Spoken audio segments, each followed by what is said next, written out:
Molweni Makaya, welcome back. I'm Refilwe and I'm hosting you once again on 9 Yards TV, brought to you by Old Mutual Corporate.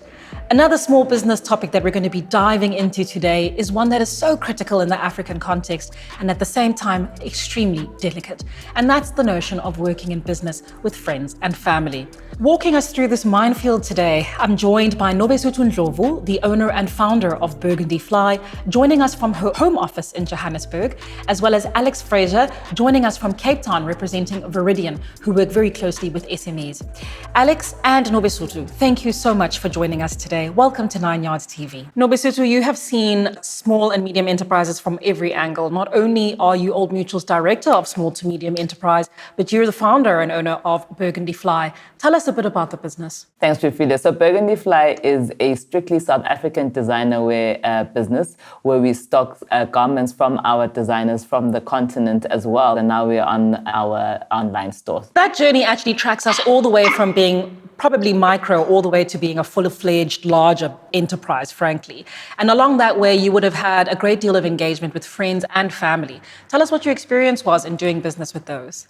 So it spans from being in business with my husband, and he is my business partner, to lending money from friends and family who are investors in our business, to actually getting services from some of our friends by way of service providers. There's something really special about that kind of hive building, right? And the ability for us to all play off one another. But I imagine that there's some challenges. What are some of the pros and cons of working with friends and family? So doing this with my husband, I'd say the pro is that there's no exit, right? So we have to actually make the business work and we can be upset at each other, but ultimately we still need to just, stick it out together. So I think the longevity of the business has been largely attributed to the fact that I'm in business with my husband. From a friend's point of view, from a services and financial input point of view, that's really been helpful because the interest-free loans have made life a little bit easier. But I think, the hardest part has certainly been around the service provision from friends and family, because there's accountability and there's different ways of working, which really have been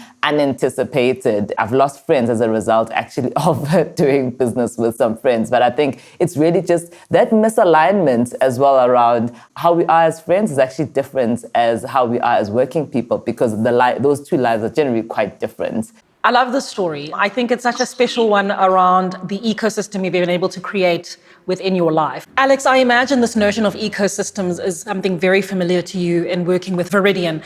Tell us a bit of the work that you do with small and medium enterprises across 13 countries in Africa. Thanks, Refilwe. Viridian works with investors, with hubs or entrepreneur support organizations, and with entrepreneurs themselves through designing programs that help them grow their business and create economic wealth and jobs. When Nobesuthu spoke about there's no exit, we have to make this work. It's our livelihood. With the various ecosystems that you've worked with Viridian and various SMEs, what does it take to ultimately say this is the exit? If it is your business partner, there is an exit which might involve one or two of you leaving the business relationship, or possibly both if you sell. For instance, if Foschini decided to buy out Burgundy Fly and exited everyone, I think that would be one kind of exit. I think it's also really important to think about, if you do want to leave the business, what does that look like and how will that impact the business? And also looking at how do you structure that relationship by putting the right legal documents in place. Whether it's an investor, they would want to maybe exit the business through selling their shares or potentially getting their loan repaid with or without interest, depending on their preference or what you've decided with them.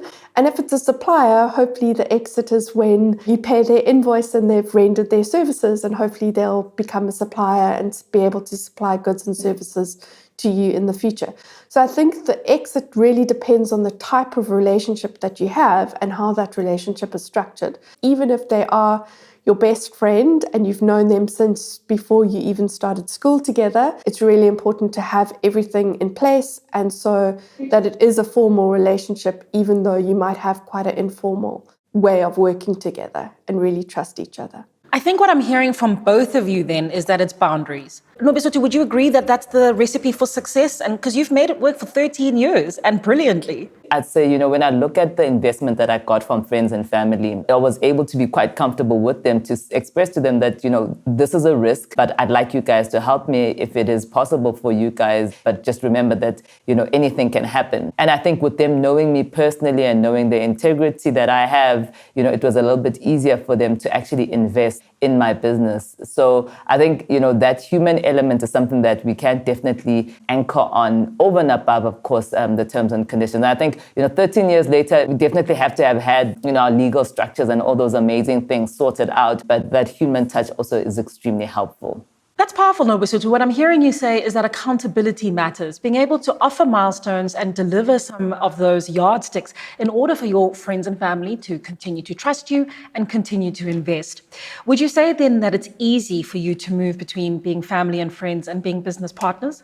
No, I do not. To be very clear, I think as an entrepreneur, the business and yourself are actually quite intertwined. So, when I do see my friends who are investors, the first discussion that I always have with them is about the progress of the business and then move on to the social matters. I think that's just by design of being an entrepreneur. The business is actually my life. But I think the hardest part has been definitely with my husband. I mean, we eventually had to institute to the point around boundaries of saying that, we can't have conversations about the business on weekends, for example, or after 7 o'clock, so that means we have to have dinner quite early. It's been important to delineate to a certain extent. A lot of our discussion has been about how you as the entrepreneur approach friends and family.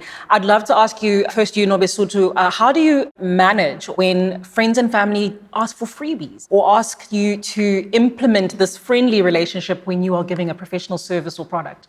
The easiest thing there has been to route people to the structures of the business, which, from a detail and daily activities wasn't me personally. So if the person said yes, I could always, or no, I could always say no. Unfortunately, I don't run that part of the business. So I think that's been helpful in terms of just creating that distance between my love of my friends and my business. Alex, in summary, can you give us sort of 3 key takeaways from what we're hearing from Nobesutu and your experience of the range of SMEs? What are the key principles that you would say we should focus on in dealing with people we know and love? I think the 3 key principles are that there has to be mutual respect for the value that each party brings to the relationship, whether that's as a customer, as a supplier, as an expert, as an investor, or even just as a supportive family member. I think you need to understand what those roles entail and where those boundaries are. And then, as far as possible, try and get that relationship formalized if they are going to have a meaningful role and impact in your business. Wow, thank you so much, ladies, for such a brilliant discussion. I have to thank you both, not only for your warmth and your candor, but also for the ability for us to hit all our professional notes. Alex Fraser from Viridian, Nobesutu Ndlovu of Burgundy Fly, so appreciative. Have a fantastic day. Thank you, Refilio. Thank you, Alexandra. Thank you both.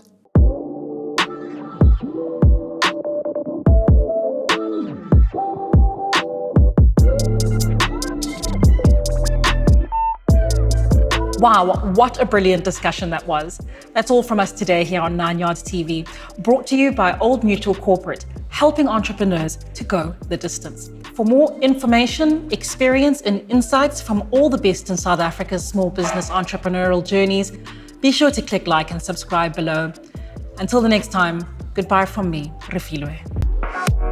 Providing employee benefits to your staff does not need to be complicated or expensive. Old Mutual Superfund Easy is a prepackaged employee benefit solution tailor-made for SMEs. No time-consuming admin, no difficult decisions, no medical tests. Just cost-effective, easy-to-manage risk cover and retirement savings for your staff.